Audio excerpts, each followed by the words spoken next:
tous. Merci à vous d'être présents pour cette première conférence donc à la Madeleine de Marcel. Donc tout d'abord, tous nos meilleurs vœux pour cette nouvelle année. Voilà, bonne santé, joie, bonheur, tout ce qu'on peut souhaiter. Je souhaiterais qu'on remercie et qu'on applaudisse la Madeleine de Marcel qui nous accueille encore une fois. Voilà, vous l'avez vu, un super lieu, très cocooning, où le bien-être est de mise et où on peut parler littérature, lecture avec des gens en très bonne compagnie aujourd'hui. Donc en tout cas, merci à vous d'être là. Je tiens aussi à remercier, puisque pour cette année, ce ne sera plus Unisson, je tiens à le préciser, qui organisera cette conférence, mais ce sera Dominique Guénin, qui est auteur, qui est au premier rang, que vous pouvez applaudir. Et bien entendu, elle pourra compter sur mon aide pour l'organisation et l'animation de ces conférences. Donc vraiment, merci à vous d'être présents. Parce que ça fait plus d'un an maintenant que ces conférences se font, et c'est aussi grâce à vous si c'est une réussite. Donc vous pouvez aussi vous applaudir. Merci à vous.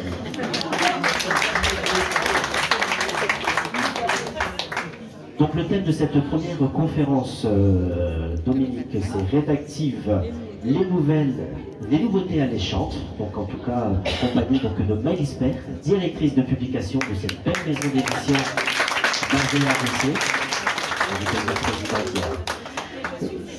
Oui, aussi, voilà, présidente aussi, elle a... Donc on est accompagné aujourd'hui de 4 auteurs, dont les nouveautés justement sont alléchantes. 5 nouveautés. Parce qu'il y a Dominique Guénin. Alors, vous pouvez applaudir. Donc Marie-Pierre Clamence, c'est ça, pour son livre Le monde de compréhension 1, Religion du savoir, en termes fantaisie. Donc on a avec plaisir pour vous écouter dans quelques instants. Nous avons aussi Tali Bagnères pour son livre jeunesse Le carnet mystérieux. Valérie Marois pour Le monde autour, qui est un roman. Et enfin, André Danchézy pour son livre Comme des pianos désaccordés, c'est un retour de l'univers. Voilà, vous voyez, c'est pour ça que Maëlys est avec nous, pour nous apporter des explications. Mais en tout cas, merci à vous d'être présents.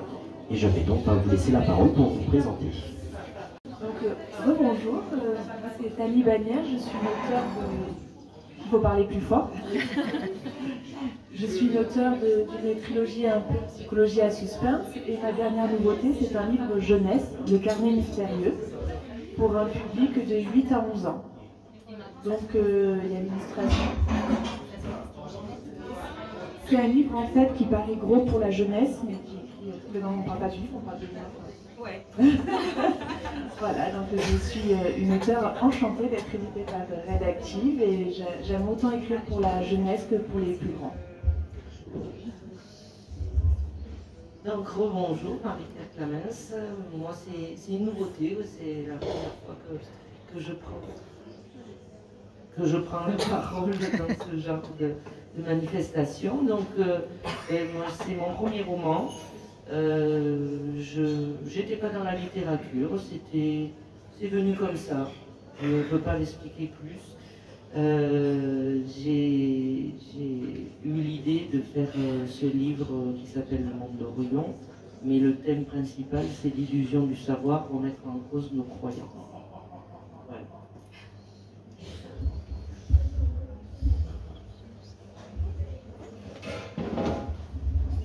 Bonjour, moi je m'appelle Valérie, j'écris sous le pseudonyme de V. Maroa.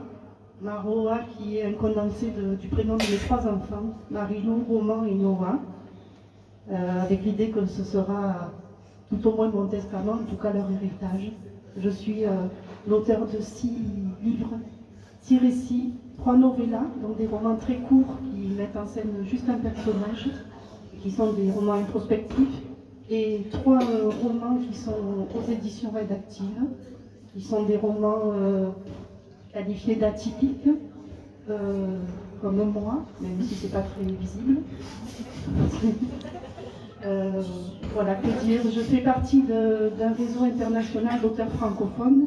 J'y ai été intégrée grâce au Volet Clos, qui a été mon premier livre édité par Rédactive et par Maëlys. Donc c'est ce livre qui a tout déclenché, les Volets Clos. Le livre que je vais vous présenter aujourd'hui, c'est pas la suite des volets clos, mais c'est son pendant, puisque c'est le même personnage qui revient. Voilà, donc j'ai intégré ce réseau qui me permet de trimballer un peu ce que je fais, ma littérature, un peu ailleurs, un peu partout. Voilà, et je suis également membre de jury littéraire, puisque j'ai été sélectionnée pour le prix des lecteurs du livre de poche en 2024, et fait exceptionnel, c'est renouvelé pour l'année 2025, donc je serai à nouveau au jury de ce prix-là. Voilà.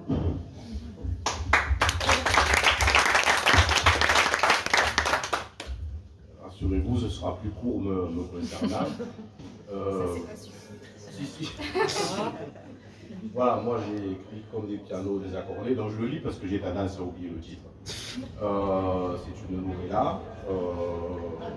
C'est une rencontre fortuite avec Mélis Père. Merci une fois de plus avec sa maison d'édition rédactive d'avoir osé publier ce que j'ai pu écrire. C'est mon premier roman, peut-être le dernier, ça je n'en sais absolument rien. Mais en tout cas, voilà, ça a été un plaisir auquel je ne m'attendais pas. Donc j'en suis le premier surpris et fier, je l'avoue. Et puis voilà, prenez-le, lisez-le, et faites ça ce que vous voulez après. Hein.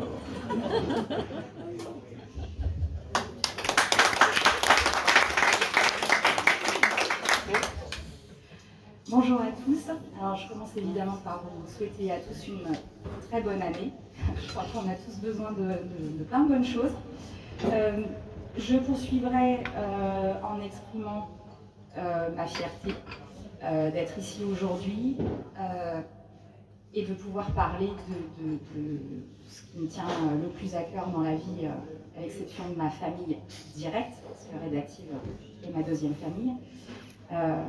Et ma fierté d'avoir d'aussi bons auteurs autour de moi, tous très différents les uns des autres, mais qui se rejoignent au sein d'une ligne éditoriale qui est de plus en plus précise. Rédactive a eu 7 ans très dernièrement, et au fil du temps, je commence à comprendre plus exactement ce que je cherche dans la littérature et ce que je cherche à faire dans mon métier. Je pense que la société dans laquelle on vit n'est pas très très chouette par certains côtés. Mon sentiment, c'est qu'il faut arrêter d'incriminer Pierre-Paul Jacques et surtout les personnes qui nous gouvernent ou qui ne nous gouvernent pas. Parce que, alors je vais avoir un discours peut-être pas très politiquement correct, mais c'est pas grave. Si aujourd'hui le pouvoir se déchire entre différents types d'extrêmes, c'est quand même parce que ces gens-là, on les a mis au pouvoir à un moment donné. Alors que ce soit droite, gauche, milieu, tout ce qu'on veut, ils sont tous critiquables, mais ils sont tous là à cause de nous. Donc il y a un moment donné, je pense qu'il faut réfléchir. Et je suis convaincue que si le monde change un jour, ça serait grâce à nous. Parce qu'après, c'est nous qui allons élire les bonnes personnes. Et je pense pas que le système soit descendant, je pense qu'il est remontant. Et aujourd'hui, ce que je veux dans cette littérature, c'est faire réfléchir. Pas faire la morale, parce que j'estime absolument pas être meilleure que les autres et j'ai ma part comme tout le monde dans ce qui se passe aujourd'hui. Mais je voudrais qu'en refermant un bouquin, sans s'être pris la tête, les gens se disent « et moi dans tout ça ». Et là, j'en viens aux 4 nouveautés que j'ai sélectionnées aujourd'hui et j'inclus le livre de Dominique, qui a 1 an, donc c'est pas non plus un dinosaure, parce que je trouve qu'il n'a pas été suffisamment mis en avant, et pourtant si je l'ai choisi, c'est parce qu'il avait un vrai intérêt à mes yeux.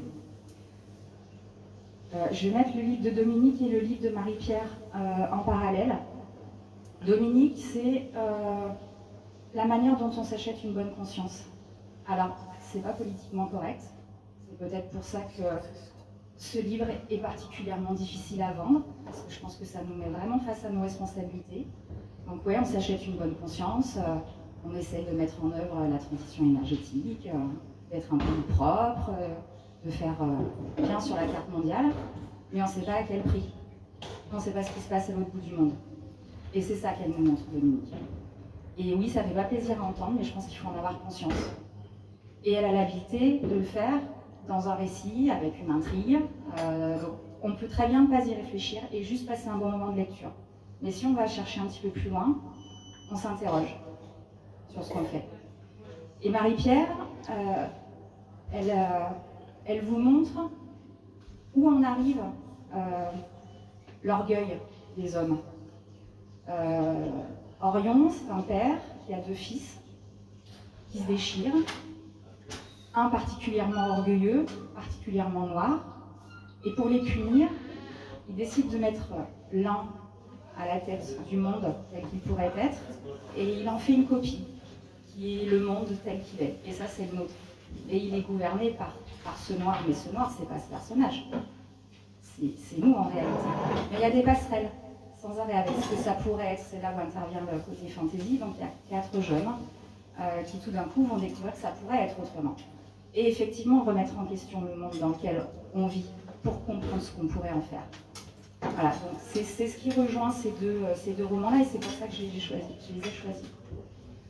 Ensuite, il y a l'univers de Valérie, qui pour moi rejoint assez près celui d'André. Ils ont une vision, pour le coup, beaucoup moins planétaire du monde. Chez eux, ça se situe au niveau des individus. Et c'est quoi ces individus? Qu'est-ce qu'on est? On est des êtres qui avons hérité d'une culture dont on ne peut et peut-être qu'on ne doit pas se défaire. Des êtres de souffrance, parce qu'on est tous malmenés par la vie. Et c'est ça qu'ils explorent. Et pour moi, ces 2 livres sont... Alors, je dis ces 2 livres parce que je m'arrête aux nouveautés. C'est vrai dans l'ensemble de l'œuvre de Valérie. On verra si c'est vrai dans l'ensemble de l'œuvre d'André. C'est pourquoi on a des vies aussi éclatées, pourquoi on est aussi explosé, et est-ce qu'on est capable de résilience ou pas, et qu'est-ce qu'on peut en faire. Et à quel point il est important de chercher derrière la façade des gens. On montre des choses qui ne sont pas forcément le reflet de ce qu'on est à l'intérieur, ou au contraire qui sont complètement le reflet de ce qu'on est à l'intérieur. Et mon credo à moi, c'est que je suis convaincue que la nature humaine est profondément bonne. Alors il faut s'accrocher pour y croire aujourd'hui, mais je pense vraiment que la nature humaine est profondément bonne et que c'est la souffrance qui nous tord et la manière dont on arrive à la gérer ou pas. Mais ça, on n'est pas seul responsable, il y a un entourage. Et ce sont ces aspects-là que j'ai retrouvés dans les personnages multiples de Valérie. Mais chaque fois... Alors, le roman de Valérie, il est très particulier, c'est ce qu'on a appelé un roman de nouvelles. Donc effectivement, c'est le monde autour. Alors, il y a toute une première partie sur effectivement ce qui est devenu Léo après le confinement. Léo, donc, c'est le personnage des volets clos.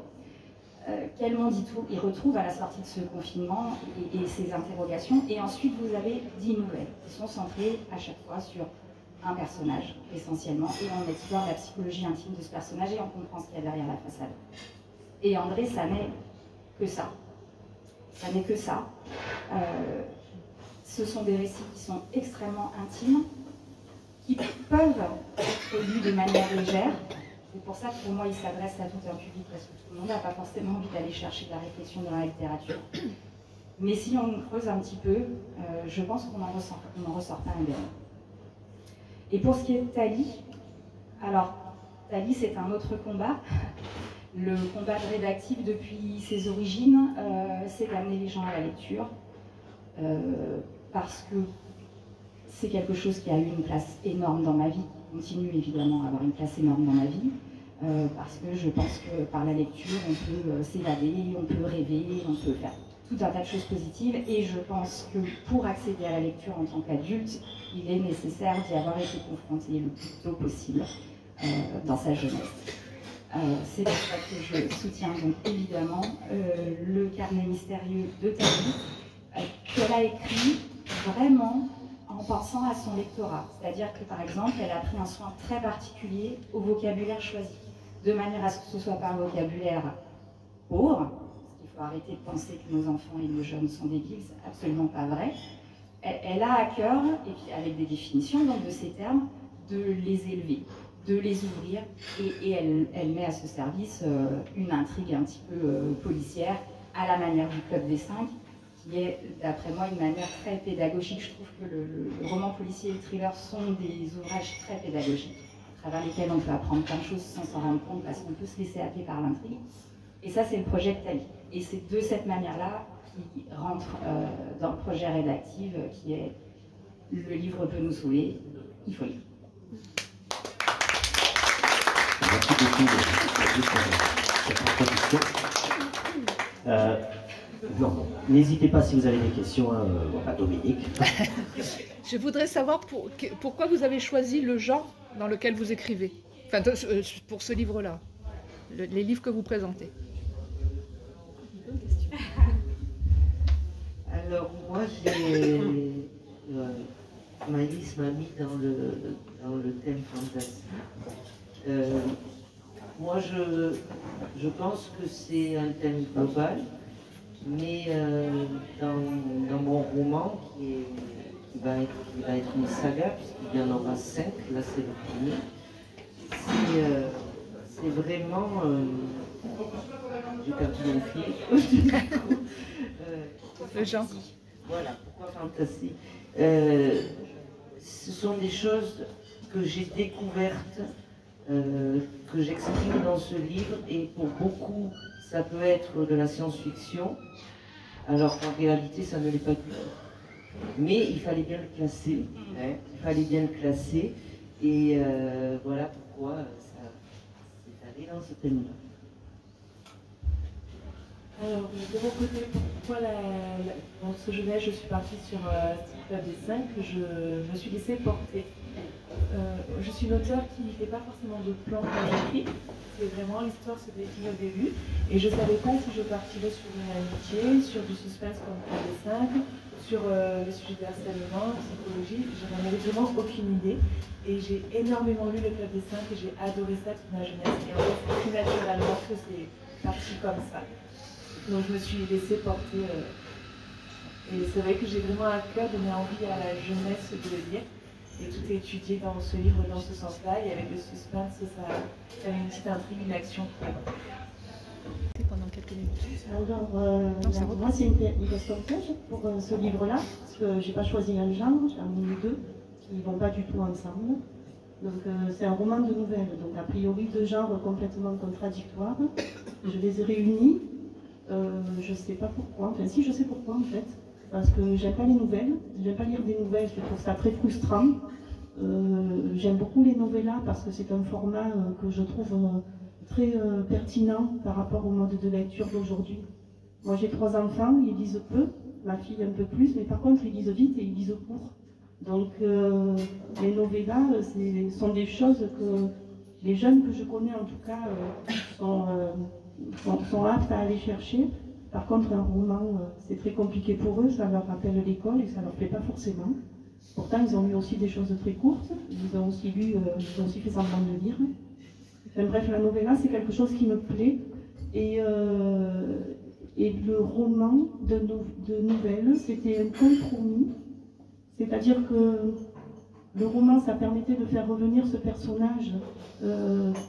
personnage emblématique des volets clos. Alors il est emblématique pas parce qu'il est remarquable, mais parce qu'il est unique. Il est unique, pas parce qu'il est remarquable non plus, mais juste parce qu'il est seul. Et forcément, on le remarque, du coup. Voilà, donc il est revenu dans un roman, dans un contexte où il est devenu un personnage, et il écrit des nouvelles, c'est-à-dire des histoires très courtes avec un seul personnage. Ça lui permet d'aller dans ce qu'on appelle posément le lien social. Ça ne marche pas forcément pour lui. Mais ça permet de mettre en place en fait tout un jeu autour de la littérature que j'adore. Une façon un peu de détourner les codes, puisque ça veut dire qu'il y en a, ils existent. Et détourner les codes, c'est aussi essayer d'aller un peu au-delà de ce qui est proposé. Donc c'est un roman de nouvelles, donc je n'ai pas choisi un genre, c'est je pense très déstabilisant à lire. Et par contre, c'est assez jubilatoire à écrire. Voilà. Juste une chose au sujet de Marie-Pierre. Mais, enfin, ouais. C'est particulièrement vrai pour Marie-Pierre. Effectivement, il fallait le classer dans quelque chose. Il y a des éléments qui relèvent vraiment du code de la fantaisie, donc c'est la raison pour laquelle il a atterri là. Mais effectivement, je pense que c'est très déstabilisant pour Marie-Pierre qui a vécu, plus ou moins personnellement, un certain nombre de ces événements que nous, on va classer comme surnaturels. Donc je pense qu'effectivement, quand je suis arrivée en lui disant on va le classer comme ça, ça a dû la déstabiliser un petit peu. Mais je pense au lecteur, qui peut-être partagera les mêmes expériences, et ça fait mieux pour lui, j'ai envie de dire. Mais il fallait qu'il sache à peu près ce qu'il allait trouver à l'intérieur. Voilà, pour les autres, c'était plus évident, parce que c'était surtout une question de format et d'âge de public. Merci beaucoup. Quand tu parles de déstabilisation, il y a quelque chose chez Rédactif que vous avez fait, et on en a parlé, Séraphine peut en témoigner, avec Jérôme Deverdière, qui nous dit que vous avez fait quelque chose d'osé. C'est-à-dire que beaucoup sur les salons ont dit qu'ils ne lisent pas les 4e de couverture pour ne pas être spoilés, ils regardent plutôt les couvertures. Et vous, chez Rédactif, vous avez fait un choix différent, de mettre vraiment en avant la 4e de couverture. Est-ce que tu peux nous expliquer ce choix et pourquoi oser comme ça? Alors, il y a deux raisons principales. La première, c'est que Rédactive est encore une petite maison d'édition qui cherche des moyens qu'elle a jugés pertinents ou intelligents de se démarquer de tous les autres. Donc, inverser le code de la couverture, c'était quelque chose qui pouvait fonctionner. En tout cas, c'est clair que ça se remarque. Et la deuxième chose, c'est qu'effectivement, ce que Rédactive tient à mettre en avant, ce sont des mots. Pas des auteurs, pas des images, des mots. Donc il me semblait absolument pertinent que ce soit les mots que le lecteur découvre en premier. Après, alors là c'est très personnel, moi j'achète un livre pas sur l'image de couverture, mais vraiment sur le texte de la 4e. Et si la 4e ne me séduit pas, si je ne sais pas du tout à quoi m'attendre, moi personnellement je ne prends pas, sauf si on m'a chaudement recommandé, ou voilà. Donc voilà les raisons pour lesquelles on a inversé la 1e et la 4e de couverture.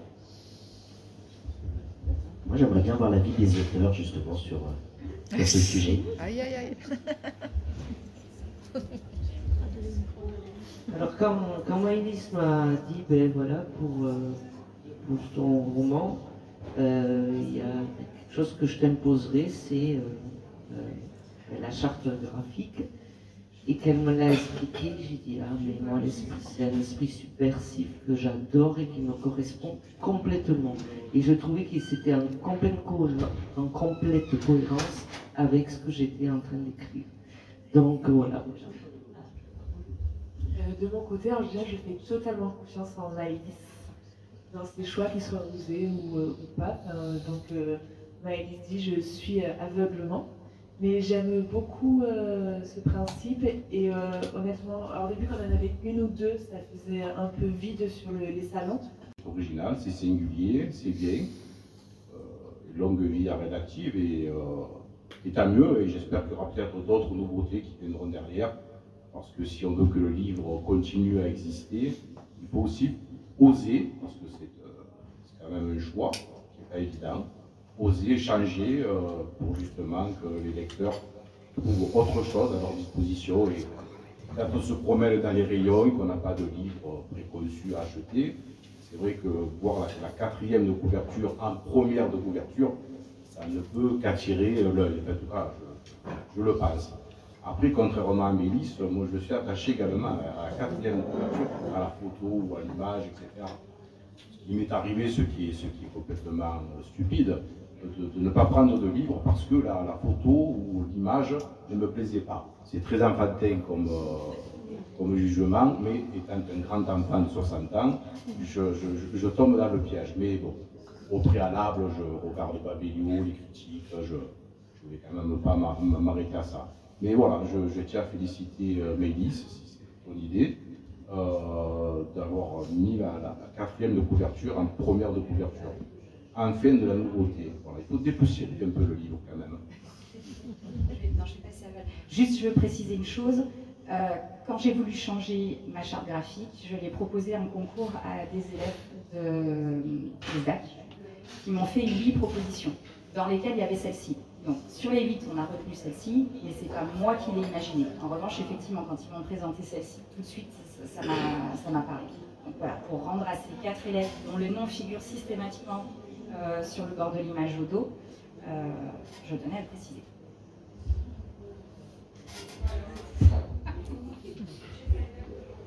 J'ai réfléchi avant de parler, parce qu'il y en a une qui attend impatiemment ce que je vais pouvoir dire. Donc forcément, on en a déjà parlé. Donc, alors évidemment, moi j'ai parlé des codes et d'aller à l'encontre des codes, donc je suis forcément favorable à la démarche et à l'idée derrière tout ça.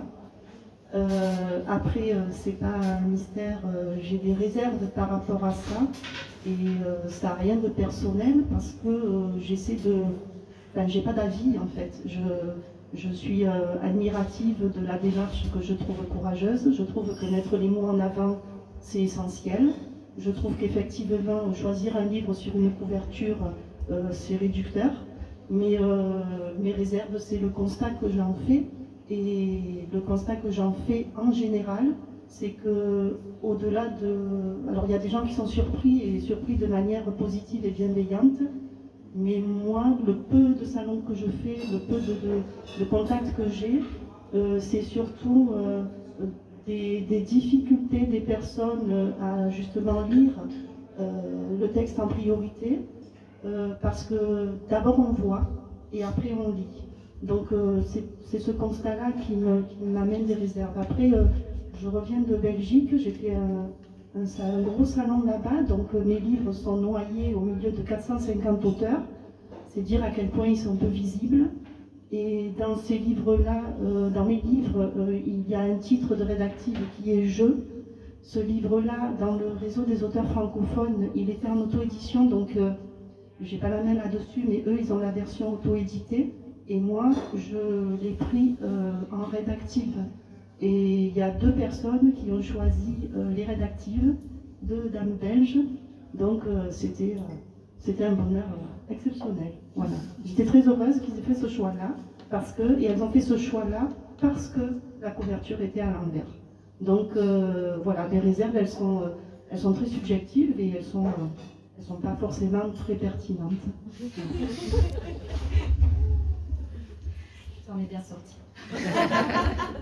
Il y a aussi autre chose qui est osée, c'est que maintenant, le style est mis par couleur. C'est-à-dire que si je le mets dans ma bibliothèque sur la tranche comme ça, par la couleur, je sais si je garde de la fantaisie, du roman, de la novella.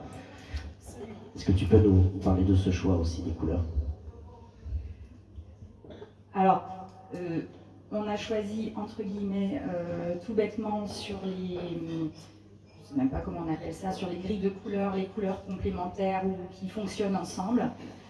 Celle qui était évidente pour moi, c'était le rouge dominant pour le roman, parce que rouge raide, rédactive, et que c'est quand même du roman que je fais le plus. C'était le noir pour tout ce qui est suspense, thriller, parce que au niveau du code, il faut quand même que les lecteurs sachent immédiatement à quoi ils vont avoir affaire.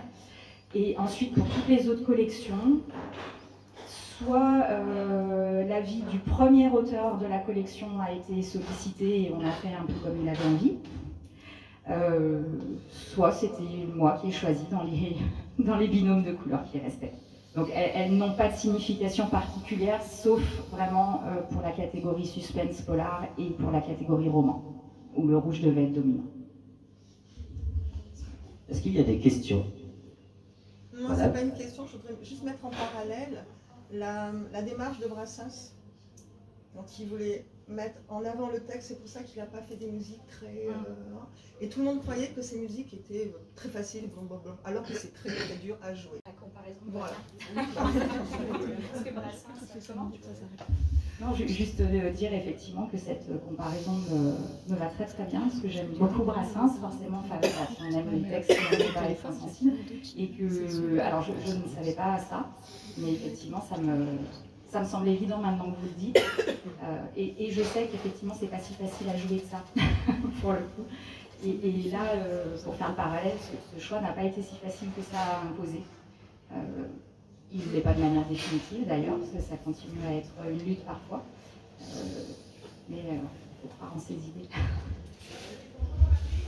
Merci beaucoup. Est-ce qu'il y a d'autres questions? Madame. Oui, moi je voulais savoir, dans ce qui était normalement en première de couverture qui est passé au dos du livre, les photos, donc les images, comment elles étaient choisies? Alors, soit l'auteur alors c'est l'auteur qui choisit. Alors, je donne mon avis évidemment, s'il fait un choix qui ne me correspond absolument pas, je le refuse, mais ça n'est jamais arrivé. Donc soit il a une photo en sa possession ou une image qui correspond, à laquelle il est attaché, à laquelle il tient, et on utilise celle-ci. Soit il me dépeint un univers. Il me dit, voilà, je voudrais que ça évoque ça, je voudrais qu'il y ait tel type de couleur, je voudrais qu'il y ait tel type de forme, et à ce moment-là, ma graphiste cherche dans sa banque d'images quelque chose qui corresponde, elle fait des propositions et ça se passe comme ça. Mais vraiment, pour le coup, les livres que je publie, les textes appartiennent aux auteurs, ce sont les livres des auteurs et je tiens absolument à ce que l'identité visuelle du bouquin, dans la mesure où je leur impose la charte, leur appartienne et leur ressemble. C'est vraiment important pour moi. Une autre question? Madame. Oui, mais moi je vais m'adresser à André Danquesi. En l'occurrence, bon, moi, sur le fait qu'il y ait la quatrième en première de couverture, ça me va très bien parce que bon, moi, en tant que lectrice, je passe directement à la quatrième de couverture. C'est ce qui m'intéresse, c'est ce qui va faire que je vais acheter ou pas le livre. Je trouve ça très original et puis pertinent. C'est vrai que même si nous sommes dans une société où l'image compte quand même. Hein, bon, voilà. Et ensuite, moi, je voulais savoir le titre. On n'en a pas parlé. Mais je trouve que les titres aussi ont leur importance et c'est presque c'est moi, c'est ce qui va m'inciter à acheter le livre, parce qu'il va m'intriguer, etc. Donc je trouve que le combo quatrième plus titre, parce qu'on aurait pu mettre, pourquoi pas le titre avec le logo, ça aurait pu être encore plus voilà, original. Mais par contre à André, justement par rapport à la photo et au titre, je trouve qu'il y a une dissonance. Enfin, je le ressens comme ça. Est-ce que c'était fait exprès? Est-ce que... Voilà, parce que la photo aussi, parce qu'elle a son importance. Voilà. Pourquoi cette photo?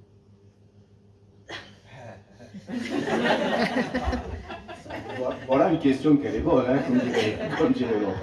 Non, c'est une amie, hein, c'est pour ça que la question oui, est voilà. On n'est jamais mieux trahi que par les siens. Je m'attendais à ce genre de questions, mais on va essayer de jongler avec ça s'adresse aussi à tous les auteurs. Je pense que quand même, voilà, la photo qu'ils choisissent, puisque c'est eux qui la choisissent, elles ont une signification. Tout à fait. Alors, on va essayer de s'en sortir, et on va s'en sortir évidemment. Ça me permet de gagner du temps et de réfléchir à ce que je vais pouvoir vous dire. Voilà. Non, plus sérieusement. Un peu sérieux, la littérature, c'est quand même un domaine très sérieux. Pas toujours, fort heureusement. Comme des pianos désaccordés, bon, ben, pour ceux qui ont eu la chance de lire, l'immense chance et honneur et fierté de lire cet ouvrage futur prix Goncourt pour l'année prochaine. Comme des pianos désaccordés, c'est la vie qui est désaccordée. Nous menons toutes et tous, je crois, des vies désaccordées. La vie n'est pas un long fleuve tranquille, c'est pas une harmonie qu'on écoute sereinement au fond de son lit, enrobé dans sa couette, mais nous traversons tous, malheureusement et ou heureusement, des périodes difficiles, dramatiques, mais également joyeuses et enthousiastes. Donc, c'est désaccordé, et tant mieux que la vie soit la plus désaccordée possible. Ça concerne le titre, j'espère y avoir relativement bien répondu. Et concernant la quatrième de couverture, c'est censé représenter une pellicule de cinéma et qui explose, parce que la vie, ben, elle explose. La vie, c'est aussi du cinéma. La vie, c'est aussi, c'est pas moi qui le dis évidemment, une pièce de théâtre. J'ai fait mienne un peu cette maxime avec d'autres. Tu es dans une pièce de théâtre, la vie, pour moi c'est une pièce de théâtre. Essaie d'être le comédien le meilleur possible, si je puis dire, et le moins mauvais possible. Restons humbles et jouons, et la littérature nous permet de jouer, et ça nous permet d'exister, tout simplement. Voilà, chère Alexandra, j'espère avoir répondu à ta question piège et je saurai te le faire payer au centre. Juste pour compléter la très belle réponse d'André et très pertinente, synonyme mais complémentaire. Les deux visent à exprimer quelque chose d'éclaté. Après, pour être tout à fait transparente avec vous, parce que ça ne sortira pas d'ici, on a mis beaucoup de temps à se décider sur le titre. Et le reste était déjà packagé. Donc oui, on aurait pu se dire au dernier moment, enfin au dernier moment, on change, on met un piano qui explose, mais en même temps, cette image de pellicule, elle avait du sens pour nous. D'où la dissonance, qui n'est donc pas complètement volontaire, mais comme dit André, il faut qu'on s'en sorte. Donc voilà, les deux évoquent l'explosion et des éclats de vie. Je passe aux autres auteurs pour leur titre. Ben oui. Alors, avant mon propre titre, pour revenir sur les pianos d'André, c'est très intéressant cette question parce que moi j'ai pas du tout le même regard. Et s'il y a une dissonance entre l'image et le titre, je trouve que c'est très cohérent puisque dans le titre il y a des accordés, donc c'est bien qu'il y ait une disharmonie entre les deux. Et en fait dans la littérature je crois que c'est ça que je préfère, c'est-à-dire le regard du lecteur qui est toujours tout neuf et qui réinvente tout. Alors en ce qui concerne mon titre, ça s'appelle donc Le Monde autour. Et c'est en référence directe au volet clos. C'est-à-dire que le premier livre s'appelle Les volets clos. C'est l'histoire d'un homme qui vit tout seul et qui est chez lui. Alors il n'est pas enfermé, hein, mais il a du mal à poser un œil sur le monde qui l'entoure. Donc les volets sont clos des deux côtés, et du sien et du monde extérieur. Et le monde autour, ça ne veut pas dire qu'il a ouvert les volets. Ça veut dire que de l'autre côté, il y a quand même un monde qui existe. Et c'est ce monde-là qui va être exploré dans ce livre, à mon niveau bien sûr. Et l'image? Et l'image, alors l'image c'est un gorille qui est au milieu d'une friche, d'un monde en friche, et c'est certainement le plus haut niveau de l'humanité, à mon sens, enfin, dans ce livre-là en tout cas. C'est l'image manquante du t-shirt de l'évolution. Voilà. C'est le dernier homme, l'homme debout qui manque à l'image. Voilà, c'est un gorille. Oui, on va rompre un peu parce que si j'apprends Maëlys, etc., on va s'embêter. Donc je me permets de prendre le micro de façon dictatoriale, évidemment. Ah oui, mais je veux passer à ta limite. Il faut que ça bouge un peu, qu'on passe un bon moment. Mais je pense qu'on passe un bon moment. C'est juste un peu d'humour. Je ne sais même pas si c'est de l'humour. Mais il y a un gorille, donc effectivement, dans ta quatrième de couverture. Et évidemment, c'était pour faire référence à Brassens.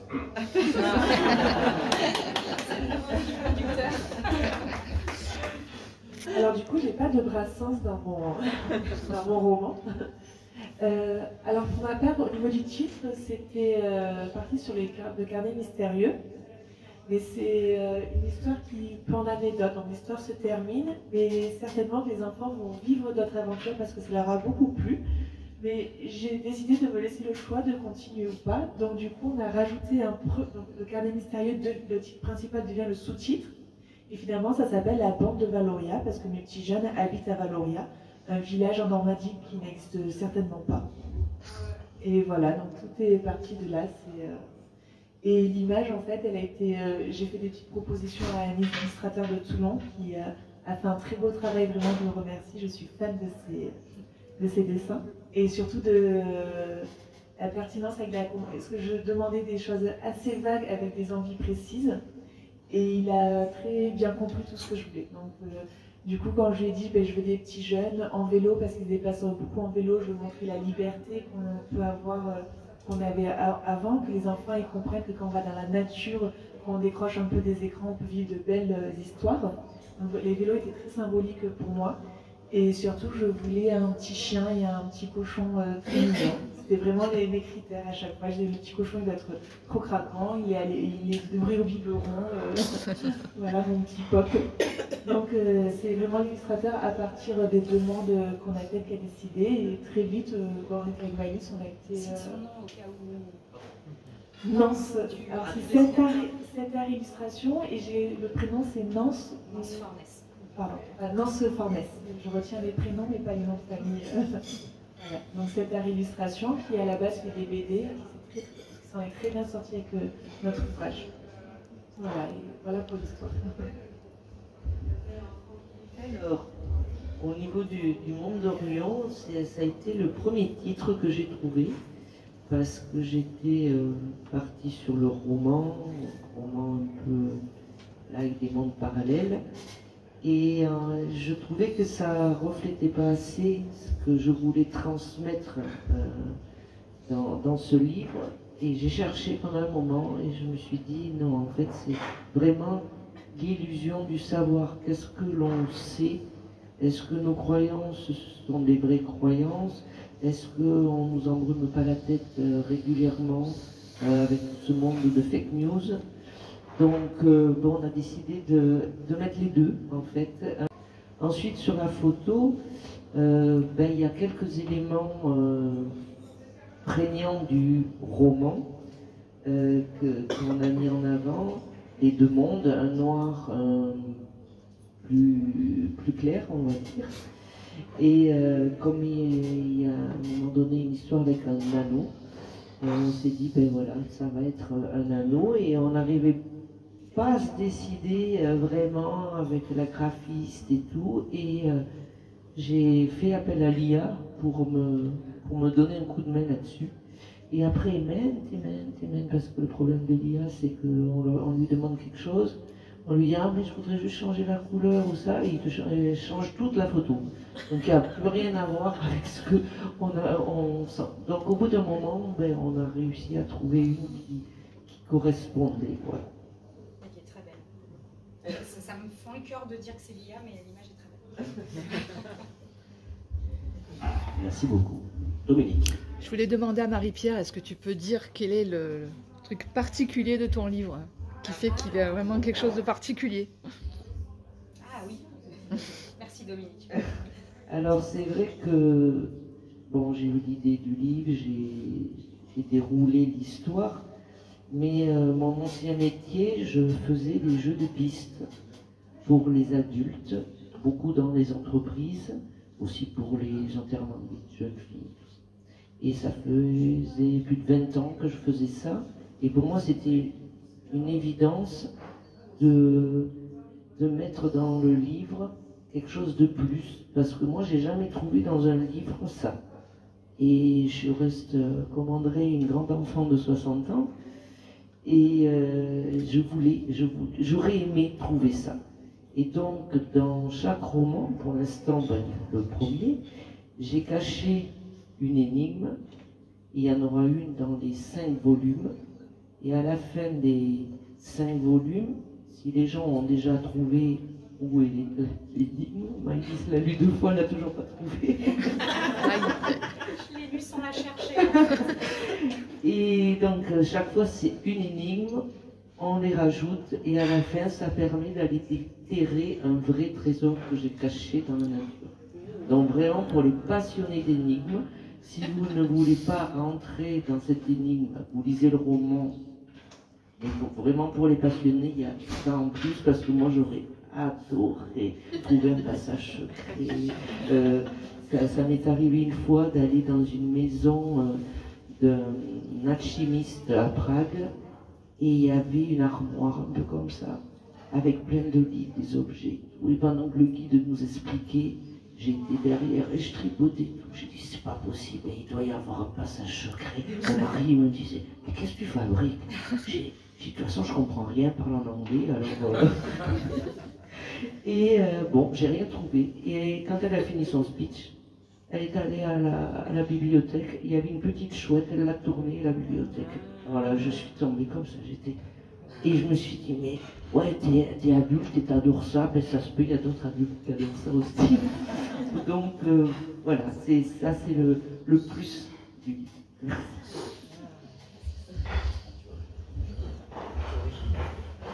D'autres questions? Non. Donc on a parlé du titre, on a parlé de la photo, mais de quoi parle réellement votre livre? Moi j'aimerais bien qu'on creuse vraiment dedans. De quoi parle votre livre, Dali? Alors avec mes petits jeunes qui sont en CM2, c'est une jolie bande de copains qui sont dans une école où il y a à chaque fois qu'un seul niveau par classe, donc ils se connaissent depuis la crèche. Donc ils ont le temps de lier des liens très forts, donc il y a de belles amitiés. Et un jour, ils vont visiter une maison, enfin ils apprennent qu'il y a des gens qui emménagent, donc pour le village c'est un gros événement. Donc ils vont voir cette maison en catimini, et là il se trouve qu'il se passe certaines choses qui les surprennent, et à partir de là ils vont mener une enquête, ils vont découvrir un carnet, et ils vont se dire bon, ben, peut-être que derrière il y a une croix, une carte, il y a peut-être un trésor, peut-être rien, mais nous on veut de l'aventure. Et en creusant, ils se rendent compte qu'ils ne sont pas les seuls à chercher. Donc ils se disent, finalement, le trésor, il a vraiment rien à avoir un, il doit être très important. La sagesse dirait que dans ce cas, on va à la gendarmerie, on en informe les personnes qui peuvent s'en occuper. Ils ne sont pas très sages. Et ils vont décider de mener l'enquête eux-mêmes. Donc il y a vraiment toute une aventure. Ils partent tout le temps avec ce petit cochon, avec ce petit chien. Ce chien qui est très précieux et qui les soutient énormément et qui est là pour les protéger. Donc c'est vraiment l'histoire. Et j'en profite, puisqu'elle est là, pour dire que j'avais aussi ma petite bêta lectrice pour tester, ma fille. Voilà, Tiffany, qui est la première lectrice donc à avoir lu mon livre et qui l'a dévoré. Donc qui est encore vraiment sur format papier. Et qui le relit. Oui, et qui est en train de le relire. Donc, dès qu'elle a fini, elle a voulu le relire. Je lui ai dit, bah, attends un petit peu, voilà. Donc mon livre a été validé par sa jeune fille. Ma fille à ce moment-là était en CM2 aussi. Et du coup j'en ai profité pour reprendre un peu ces cours d'histoire géo avec les espaces urbains et ruraux. J'ai dit ben, comme ça, moi les enfants ils vont lire, ils vont prendre du plaisir à lire, ça reste une histoire détente. Mais sans s'en rendre compte, ils vont réviser leurs leçons d'histoire géo. Et quand j'en ai parlé à l'enseignante, elle a beaucoup apprécié d'ailleurs. Voilà. Alors c'est une question qui est extrêmement compliquée, la question de Florian.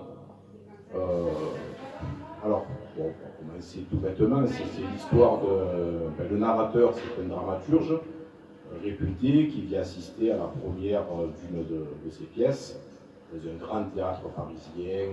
C'est fait de gloire pour lui. Et dès que la pièce démarre, il s'assoupit, tombe dans une certaine torpeur. Et au cours de cet assoupissement, cette torpeur,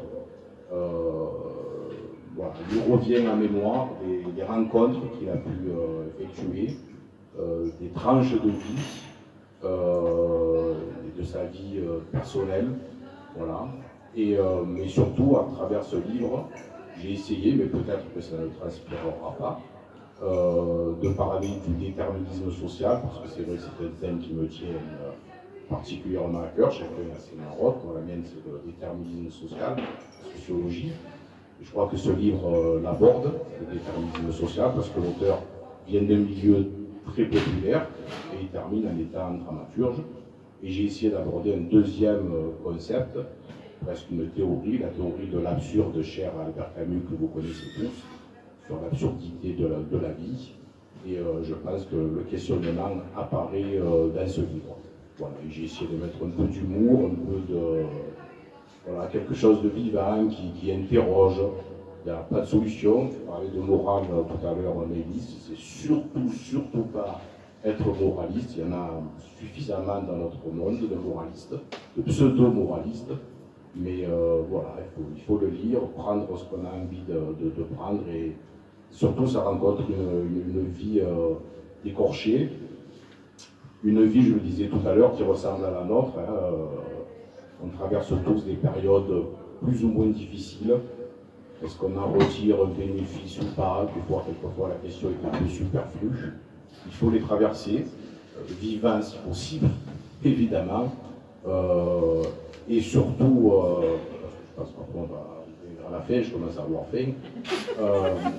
Moi, je voudrais mettre l'accent sur le fait que la littérature, c'est aussi un moment qui doit être un moment de partage, évidemment, de bonheur, d'humour. Je pense que c'est ce qui nous manque aujourd'hui. Même si c'est des livres qui ne sont pas forcément humoristiques, vous n'allez pas vous plier en deux si vous lisez mon livre. Peut-être à certains moments, mais pas tout à fait. Mais l'humour, on a vraiment besoin d'humour. Donc j'essaie toujours d'amener un peu de gaieté et de rire, et que cette gaieté, ce rire soit partagé, parce que le monde est triste. Mélisse en parlait avec ses gouvernements fantoches. Concentrons-nous sur l'humour, écoutons-nous, parce qu'on a tendance à s'écouter, comme je suis en train de le faire là en ce moment. Mais ça ne m'intéresse pas forcément ce que je suis en train de dire. Voilà, mais apprenons, moi c'est ce que j'ai compris à 60 ans, il m'a fallu du temps, je suis quelqu'un qui est assez long pour réfléchir, mais il m'a fallu 60 ans pour comprendre qu'il fallait prendre du temps pour écouter réellement l'autre. Parce que quelquefois une personne vous parle, et vous ne l'écoutez pas vraiment, vous êtes là déjà en train de réfléchir à la réponse que vous, le grand Mamamouchi, allez lui faire, alors que la personne est peut-être en train de vous dire quelque chose de très important pour elle. Donc, savoir à un moment donné se taire son ego, l'écouter, et c'est du partage. Et la littérature, parce que je fais toujours des liens, hein, n'est-ce pas, chère Mélisse, c'est ça aussi, c'est la vie des autres, c'est écouter, c'est échanger, et quoi de plus extraordinaire que d'échanger, et j'ai terminé, avec une personne d'un livre qu'on a pu lire, et dont on a des fois un éclairage différent. Et c'est la richesse. La différence est une richesse. Comment vous tournez le dos? Vous passez pas chez lui. Ça, c'est son public. Ah, vous faites ça? Pardon. C'est tout à fait logique. Alors, c'est encore une question piège pour moi. Donc, du coup, j'ai presque oublié la question. Qu'est-ce que ça raconte? Comme j'écoutais André, j'avais une idée, mais elle est partie. Alors, qu'est-ce que ça raconte? Oui, c'est une question piège parce que la première fois qu'on m'a demandé de quoi parler mon premier livre, donc Les Volets Clos, j'ai répondu rien. Et c'était pas la bonne réponse, mais c'était le bon public. Parce que j'ai dit ça parle de rien, et le jeune homme qui était en face de moi m'a dit ça tombe bien, moi j'écoute le silence. Donc il a lu le livre, il a aimé. Mais voilà, c'est une rencontre particulière, donc je ne vais pas dire que ça parle de rien, parce qu'en plus c'est pas tout à fait vrai. Alors je vais essayer d'être cohérente. Les volets clos, non, c'est le monde autour. Le monde autour, c'est... alors c'est l'histoire d'un garçon, d'un homme qui vit seul. Et comment dire, c'est pas qu'il n'a pas d'histoire, hein. Je crois que c'est pas loin de ça. C'est l'histoire de quelqu'un qui est un narrateur. Donc, comme il est un narrateur, il doit écrire des histoires. Donc en fait, son métier c'est d'être narrateur. Sa fonction dans l'ouvrage, mais en même temps, il est un personnage, il est le personnage du roman, et ça c'est le premier niveau de fiction. Il écrit des histoires, et en fait, dans ce premier niveau de fiction, il est dans sa réalité à lui, c'est-à-dire le monde. Et son boulot, donc, c'est d'écrire des histoires, donc il crée un espace fictionnel, et le thème de ces histoires, c'est la vie des gens, donc c'est quelque chose qui est chargé de réalisme. Le réalisme, c'est pas la réalité, là, c'est une illusion de la réalité, une interprétation, une approche, en fait.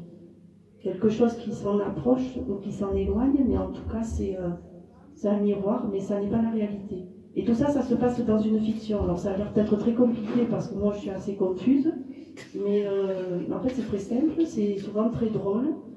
On m'a dit qu'il y a un auteur qui a dit que c'était un couscous. Donc ça veut dire que c'est assez épicé, ça pique un peu souvent.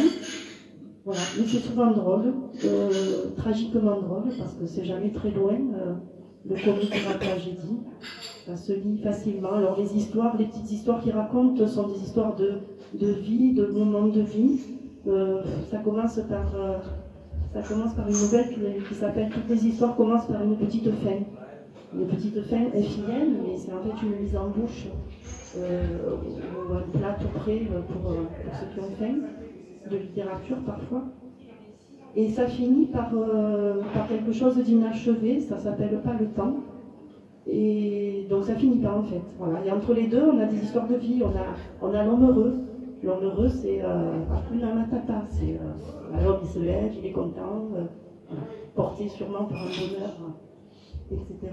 Et puis on a l'homme malheureux, c'est pas le même, quoique, je sais pas. On a l'épouse, on a Netflix addict, voilà, une addiction totale un type qui a une addiction totale à Netflix et qui est donc dans le monde de l'imaginaire, enfin, qui est en pleine confusion entre le réel et l'imaginaire. Et je crois que ce roman, il interroge un peu tout ça, c'est-à-dire la frontière entre la réalité et la fiction. Où est-ce que s'arrête le réel? Où est-ce que commence la fiction? Quelle est la frontière entre les deux? Quelle frontière moi je mets entre les deux? Voilà.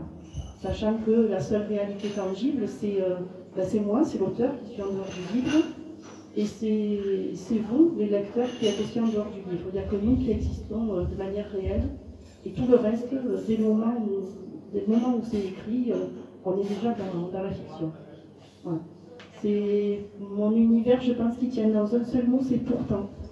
Quand j'étais jeune, j'ai découvert un texte de René Char qui s'appelle « J'habite une douleur ». C'est pas mon cas, hein, moi j'habite une maison.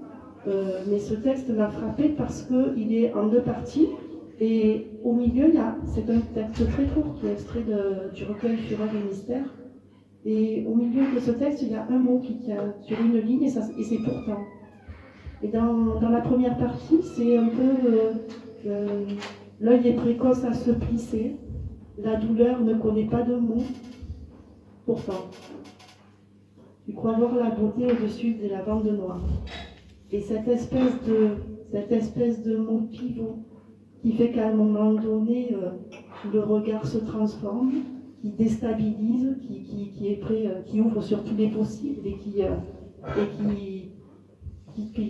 fait comparaître en fait toutes les remises en question. Pourtant, c'est un mot qui décrit bien ce que j'écris, c'est-à-dire un parfait déséquilibre en fait.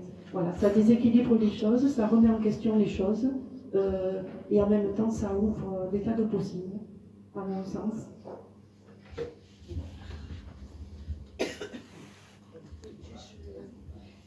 Je vais donner la parole à Marie-Pierre, évidemment. Au-delà de tout ce que j'ai dit en introduction, et du caractère, je pense, à la fois social et philosophique que vous percevez dans le discours de Valérie et dans ses romans,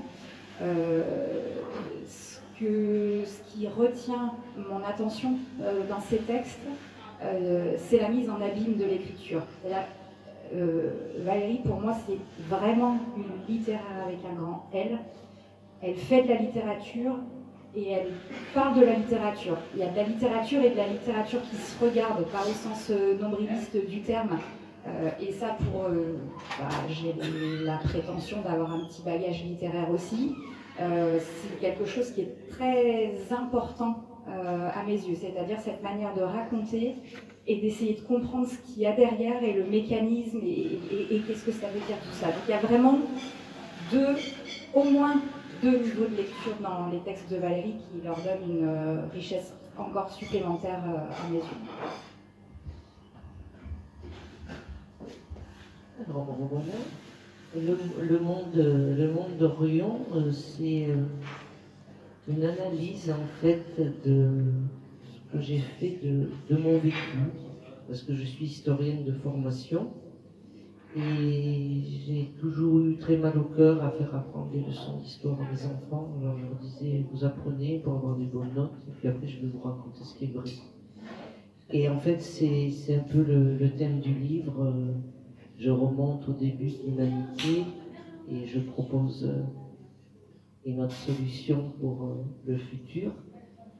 Mais comme je vous expliquais que j'ai été beaucoup dans le ludique, avec les jeux de pistes, je voulais le faire d'une manière très facile. J'étais aussi formatrice en ressources humaines, et ce que je faisais, c'est que le but, c'était amener les gens à découvrir des choses par eux-mêmes.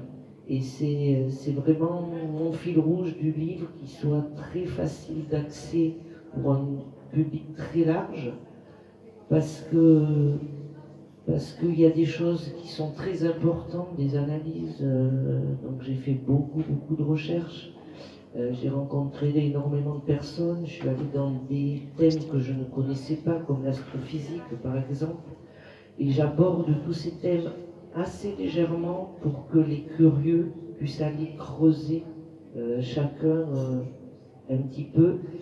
Et j'aimerais surtout que le lecteur à la fin se dise mais qu'est-ce que je peux croire en fait aujourd'hui? Qu'est-ce que je peux croire? Et là on me donne une autre version qui a été vérifiée, validée par beaucoup de personnes. Et voilà, c'est une proposition, mais facile à lire, avec 4 jeunes qui sont un peu comme Tali, mais ils sont plus grands, qui se connaissent depuis très longtemps, avec des personnalités très différentes, et une grand-mère qui est complètement énigmatique, même sa petite fille ne sait pas trop qui elle est, et elle va tirer le groupe vers des expériences, des réflexions, et par-dessus, il y a cette histoire de... C'est pour ça que c'est dans Fantaisie, des choses que moi j'ai vécues qui ne sont pas du tout fantaisie, mais que vous trouverez peut-être fantastiques. Et c'est là que j'aimerais qu'à la fin les gens se disent où j'en suis, qu'est-ce qui est vrai, voilà. Mais ça sera, je pense, mon fils qui a 30 ans, qui n'est pas du tout un lecteur, à part un lecteur de BD, m'a dit « Maman, tu m'as remis à la lecture ». Donc, je suis assez fière. Voilà. Merci beaucoup. Donc, on rappelle que Tali Bagnères était avec nous pour son livre jeunesse, Le Carnet Mystérieux, qu'on peut applaudir également. Marie-Pierre Flamand pour son livre Le Monde d'Orion, tome 1, L'illusion du savoir en forme de fantaisie. André Fantaisie pour son livre Comme des pianos désaccordés, qui est de la nouvella. Et enfin, Valérie Marois pour Le Monde autour, qui est un roman. Merci à vous en tout cas d'avoir écouté cette conférence. Vous pouvez vous applaudir également. Et je souhaiterais donc encore une fois remercier la Madeleine de Marcel et surtout laisser le mot de la fin à Maëlys. Et on me fait signe qu'il paraît qu'il reste, j'imagine, moins de 3 minutes maintenant. Non, alors juste pour vous signaler quand même la présence dans cette salle d'autres auteurs et collaborateurs des éditions rédactives. Donc on a Elisabeth Berido qui est là, qui est auteure d'un roman historique qui s'appelle Séraphine Matin, qui est là également, qui est l'auteur de Selfie, un roman qui explore plutôt le côté développement personnel. Nathalie Breuil-Maquef, qui n'est pas auteure, mais qui est notre correctrice, donc essentielle à la maison d'édition. Isabelle Reboul, auteure d'Anne Transitive, c'est biologie psychologique. Et Dominique, bien évidemment, Dominique Guérin, auteur entre autres d'un sourire pour chemine des éditions rédactives. Je terminerai juste en vous disant que j'espère de tout cœur que vous comprenez quelle est ma fierté. Quelle est ma fierté d'avoir attiré, alors je ne sais pas ce que sera l'avenir, c'est-à-dire s'ils resteront ou pas, mais en tout cas, il y a un moment donné, je les ai attirés. Toutes les personnes que j'ai citées, et notamment les 4 qui sont autour de la table ici, ce sont des personnes profondément humaines, des personnes profondément cultivées, qui sont passionnantes, je trouve, à écouter, qui ont vraiment quelque chose à dire, qui ont vraiment quelque chose à vous dire, qui ont vraiment quelque chose à apporter au monde. Elles se sont réunies autour de moi. Encore une fois, voilà, je ne sais pas le temps que ça durera, mais là, aujourd'hui, j'en suis voilà, vraiment extrêmement fière. On serait sur le plateau de la Grande Librairie. Je pense que honnêtement, je ressentirais pas davantage de fierté. Voilà. Et merci Florian, parce que tu es une des rares personnes à nous accorder autant la parole. et que au niveau où on en est, si on ne peut pas en parler, il ne se passera rien. Voilà, je sais toute ton humanité, je sais, je pense que tu as été aussi sensible que moi à tout ce qui s'est dit aujourd'hui. Je veux que tu en sois remercié, ce que tu fais, ça a du sens. Et j'espère que toutes les personnes qui verront cette vidéo comprendront ce que je veux dire là derrière. Pour moi, il n'y a rien qui peut se passer sans Florian aujourd'hui. Pas de salon, pas d'émission, pas de rien. 30 ans de Sylvie. Et merci à toutes les personnes qui se sont réunies autour de nous parce que on aurait fait avec autant de cœur s'il y avait eu 2 personnes, mais en voir 25 ou 30, c'est touchant. On a l'impression que on ne fait pas tout ça pour rien. Donc les remerciements sont sincères, véritablement. Voilà ce que je pouvais dire. Merci beaucoup. Merci beaucoup, et tu sais que je serai toujours là avec Dominique et toute l'équipe, et à titre personnel également. Merci beaucoup. Oh. Elle sait que j'aime pas trop ça, mais merci beaucoup en tout cas. En tout cas, écoutez, en tout cas, merci à vous. On se retrouve donc, Séraphine, non, maintenant voilà, c'est Dominique, pardon. Vous pouvez aussi remercier Séraphine parce qu'elle est maintenant chroniqueuse dans l'émission Entre l'encre et les mots, et elle se déroule très bien. Dominique, la prochaine conférence? Alors ce sera le 1er février, c'est l'amour et autres contrariétés. Vaste programme. Ah bah oui, c'est bien, ça va. Merci beaucoup, donc encore une fois, ici à la Madeleine de Marseille, donc organisée par Dominique, et si vous le voulez bien, animée par moi-même.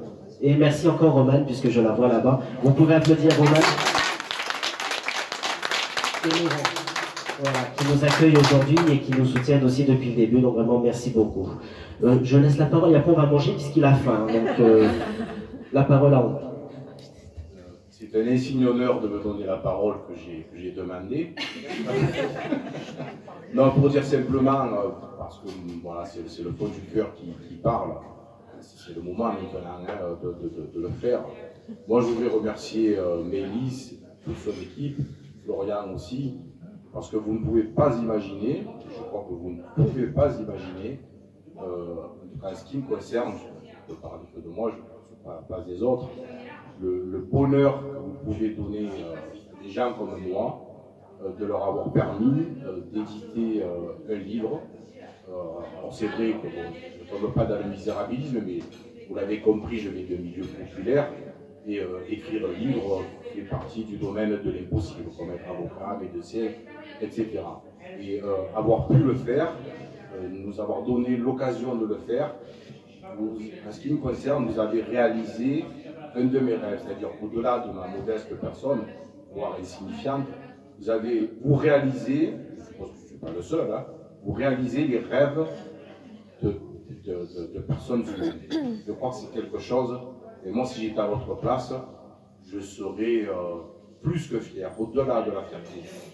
Et ça, vous nous l'apportez. Donc, merci à tous les deux, merci à toute l'équipe de Rédactive, merci aux lecteurs, nombreux qui viendront lire nos œuvres, mais merci à vous.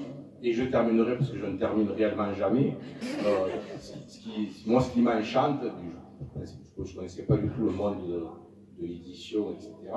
Peut-être que je suis tombé sur une maison d'édition particulière. Je crois bien le penser. C'est vraiment, on est comme à la maison. On est comme à la maison. Il y a une chaleur humaine, on s'exprime, il n'y a pas de contraintes, il y a une bienveillance, mais vraiment réelle. Et ça vous met à l'aise, ça vous rebooste. Et encore merci Mélisse, encore merci Florian. Longue vie et merci de nous permettre, de me permettre de réaliser un de mes rêves d'homme.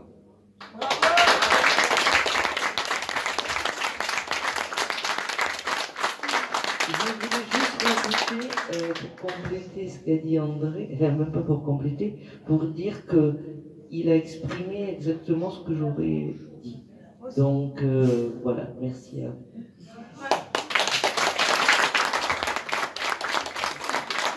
Merci en tout cas, merci Camille, merci Marie-Pierre, Valérie, André, merci aussi à Séraphine, Elisabeth, Nathalie, Isabelle, Dominique, et j'oublie personne. En tout cas, voilà, merci à vous tous, merci à tous, encore une fois, merci à la Madeleine, bonne année, et surtout bon appétit.